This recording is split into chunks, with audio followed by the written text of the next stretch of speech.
And just with starting this quarter off and opening up for these other 3 studs that are about to go, I just want to get on the same page with you guys about, can we just make an intention for the next hour, or even less, to just be present to the best of our ability? Okay, can I just get a little head nod if you guys are in? Yep. You're all in? Yep. Nice. So 1 week before I started school out here, I was back in New Hampshire, and I woke up at 2 in the morning, I couldn't sleep.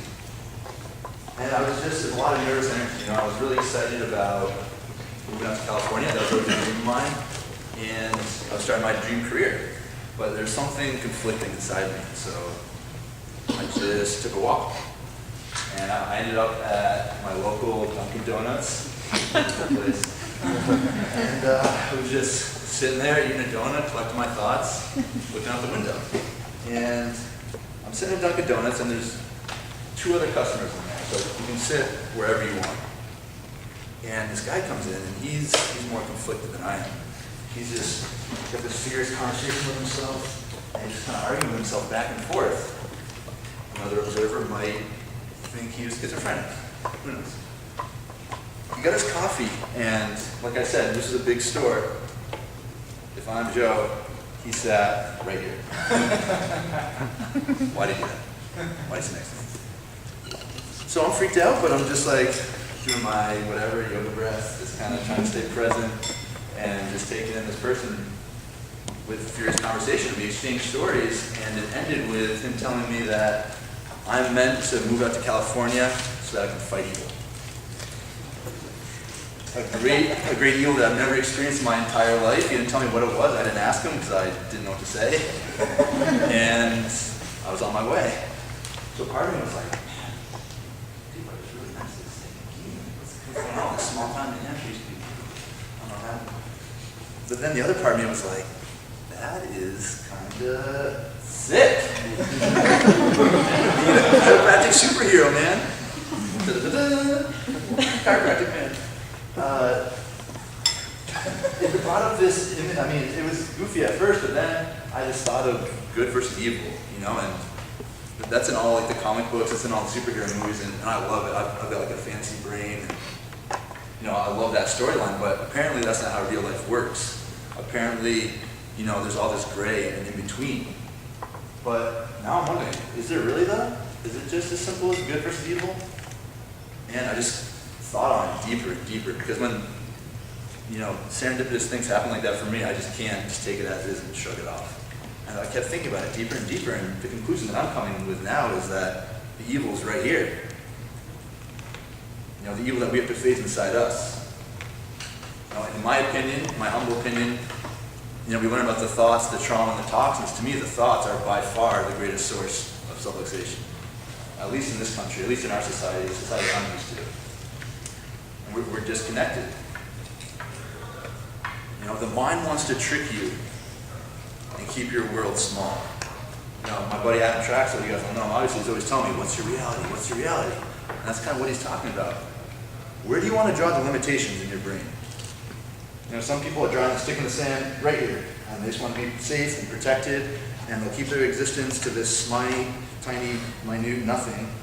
And other people are just sprinting as fast as they can in that direction. They're not drawing a line at all. They're saying, screw it, I'm free. I figured out the system. Those people are present, just like you guys are right now.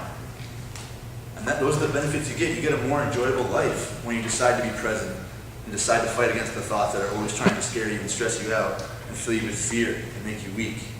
Those people are able to see those thoughts and just move past them. I hope you guys are having similar thought processes to hopefully do the same. Maybe you are doing the same already. Everyone's on a different path than that. But if you choose to make that part of your reality, to be conscious of your thoughts, in my mind, the most neglected part of our being, and yet they're causing us the most pain and suffering. If you make that choice to be connected with yourself, what's the difference between that and enlightenment? I think, once again, our brains make this crazy image that you have to be in downward facing dog and levitating in order to reach enlightenment or something. It's ridiculous. Why is that our reality? If you read The Power of Now, Eckhart Tolle, he said all enlightenment is just connecting with something that is you, but is much greater than yourself. Something that is you beyond just name and form.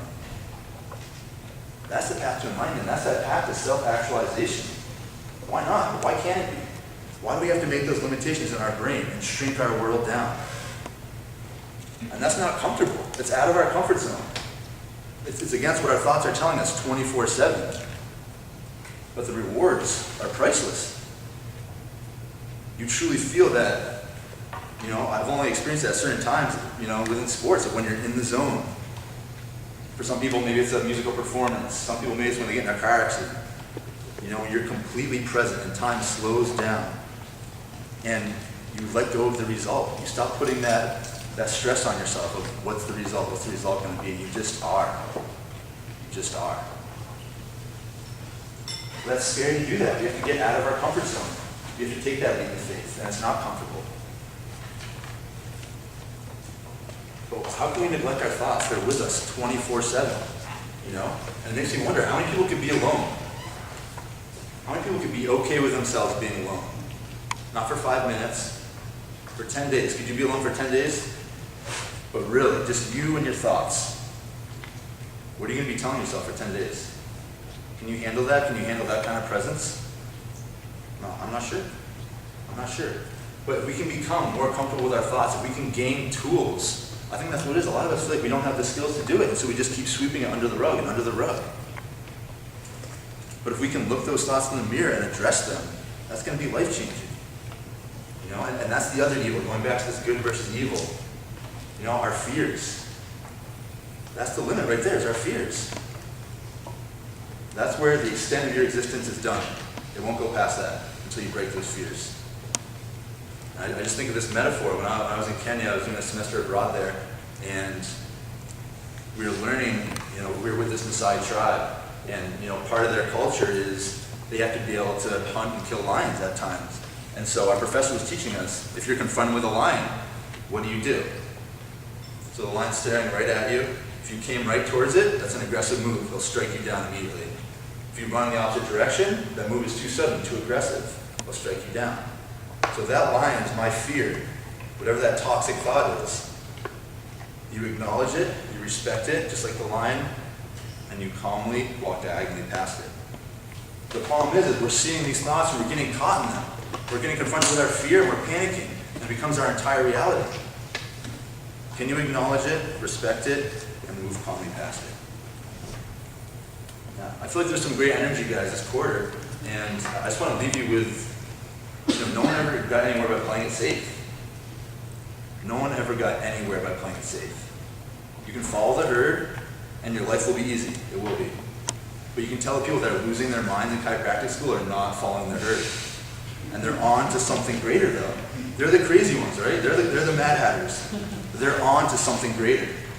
I dare you to stop following the herd and see what's possible for you.